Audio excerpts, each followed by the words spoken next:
ताबीज डैनिश कहानी Hans Christian Anderson. एक राजकुमार और राजकुमारी थे जिनकी तभी शादी हुई थी। वे बहुत खुश थे, पर उन्हें एक चिंता थी। उन्हें डर था कि हो सकता है बाद में वे इतने खुश न रह सके जितने तब थे। इसलिए वे एक ऐसा ताबीज चाहते थे जो उनकी शादी में असंतोष न आने दे।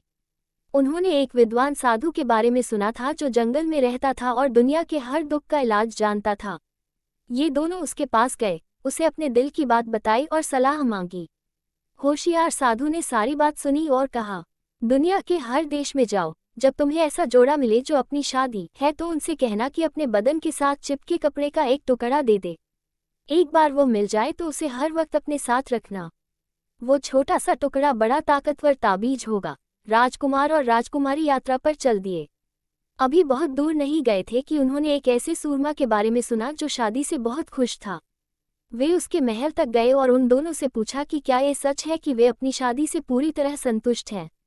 हाँ, सूरमा ने जवाब दिया, ये सच है, पर एक बात है कि हमारे कोई बच्चा नहीं है। यहाँ ताबीज नहीं मिला, इसलिए जोड़ा फिर अपनी यात्रा पर बढ़ गया। वे एक बड़े शहर में पहुंचे जहाँ कहा जाता था कि एक इज्जतदार आदमी बहुत लंबे समय से अपनी पत्नी के साथ बिल्कुल प्यार से रह रहा है। ये उस जोड़े के घर गए और पूछा कि क्या उनकी शादी में उतनी खुशी है जितनी सब लोग कहते हैं।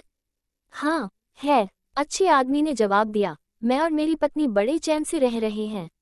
बस काश हमारे इतने बच्चे न होते क्योंकि उनकी वजह से हमें बहुत परेशानियां हैं।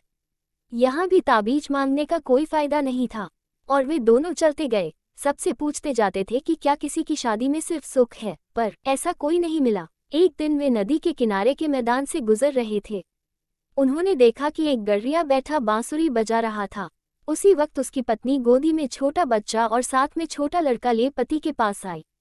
जैसे ही गर्रिये ने अपनी पत्नी को देखा वो कूदकर उससे मिलने को दौड़ा। उसने उसकी बाहों से बच्चा लेकर प्यार किया। गर्रिये का कुत्ता भी आ गया। वो लड़के के चारों तरफ घूमकर उसका हाथ चाटने लगा। पत्नी जो बर्तन लाई थी उसे नीचे रखकर पति से बोली, आओ खाना खा लो। गर्रिया भूखा था पर उसने पहला ग्रास छोटे बच्चे को दिया, फिर अपने बेटे और कुत्ते के साथ बांटकर खाने लगा। राजकुमार और राजकुमारी ने ये सब देखा सुना। वे उस परिवार तक गए और पूछा, तुम्हें देखकर हमें लग रहा है कि तुम एक खुश जोड़ा हो ना? गर्रिया बोला, हाँ, हम सच में खुश हैं। मेरे ख्याल से कोई राजकुमार राजकुमारी हमारी तरह खुश नहीं हो सकते।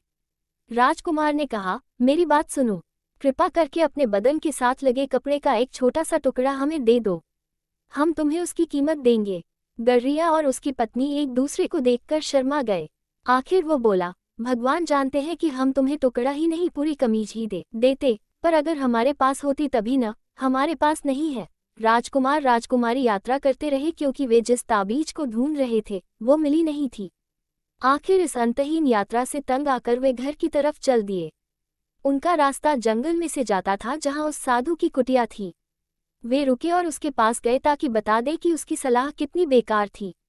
विद्वान मुस्कुराया और बोला, क्या सचमुच तुम्हारी यात्रा बेकार रही?